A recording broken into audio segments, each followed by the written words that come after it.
If you spent a lovely day at the beach, and then returned the following weekend knowing that it had one fewer grain of sand, would it seem like a different beach? So too would the universe continue in its ways if humanity weren't here to witness it. The universe is absolutely massive, and we are virtually insignificant in it. I've seen no evidence that the rest of the universe cares we exist or is even capable of caring. But I don't really need validation from the rest of the universe to find my own life important. Why are you, and why was I, willing to sacrifice my humanity, sacrifice the sum total of human experience and interaction, the sum total of human knowledge, on the altar of a dream?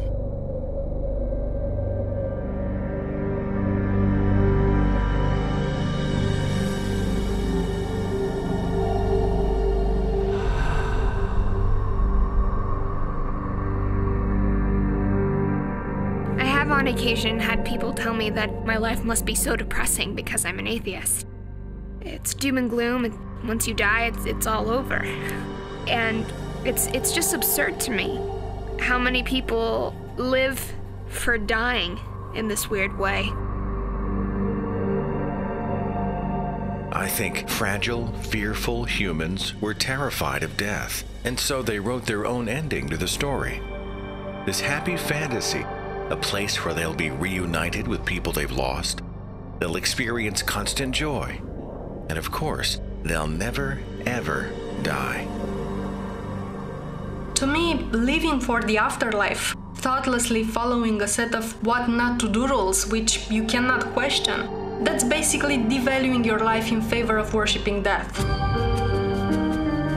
And apart from the lack of evidence of a heaven or hell, there is another problem that the concept of an afterlife has. It is to diminish the value that we place on our lives in the here and now. An unlimited supply of anything, including life, means that its existence cannot be appreciated.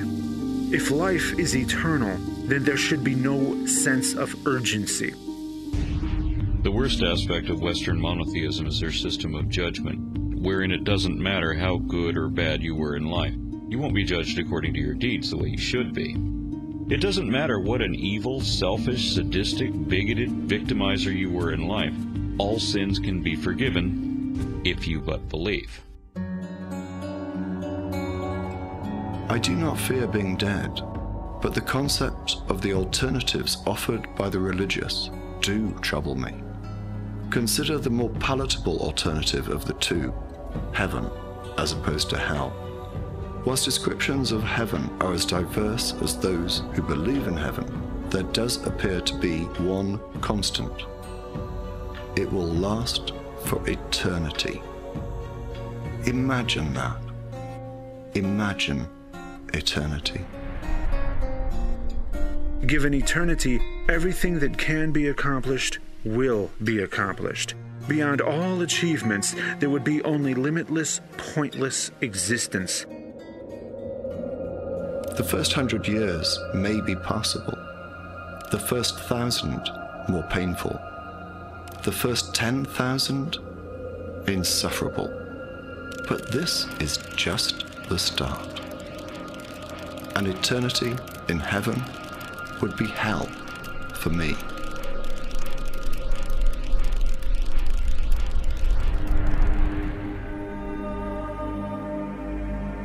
When I think about my own death, I used to feel scared, but I don't think I do anymore.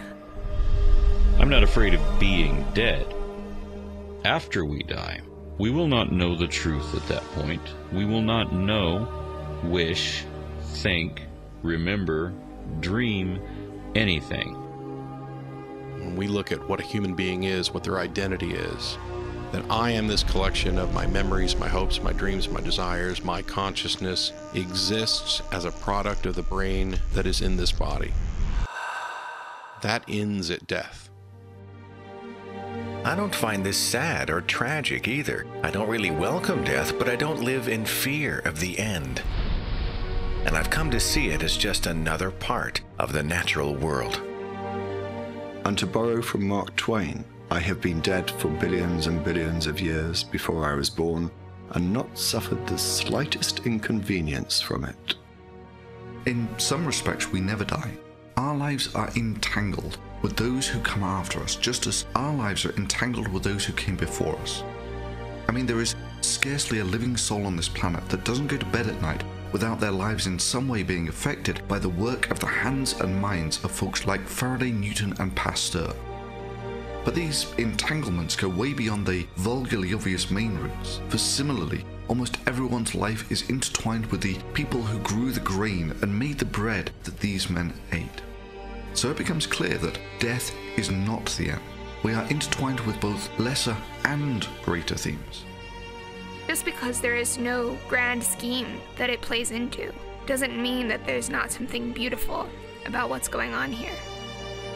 Ironically enough, the only part of me that is, for all intents and purposes, immortal is my material body. Because after I die, and after our sun dies, and after the planetary nebula it leaves behind fades away, every atom of me will be recycled back into the universe, ultimately becoming part of other planets and stars. We are all originally stardust, literally, and we will be stardust again and forever. Even though a cell might not last forever, the role it played in the life of the larger organism was important, and that is how I see myself, as a part of something bigger. I have everything to live for. I don't want people to mourn over my death. If anything, I want them to celebrate my life, to celebrate what I have accomplished.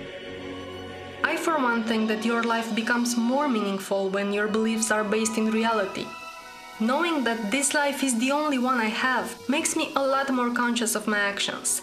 Makes me want to do something with this short life I have. Make some improvement in the world, however small it may be. There's too much to learn, there's too much to see, there's too much to know, there's too much to experience. I'm not just going to exist. I'm going to live. For the beauty that cannot be seen, for the honor of those whose shoulders we stand on, for the hope of those we aspire to become, and for the inspiration of those who will surpass our achievements. Life is a precious, brief, fragile, amazing thing.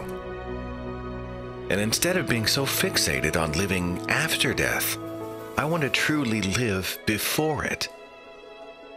And be thankful that against incredible odds, I was able to witness this particular part of the universe with my own eyes, firsthand.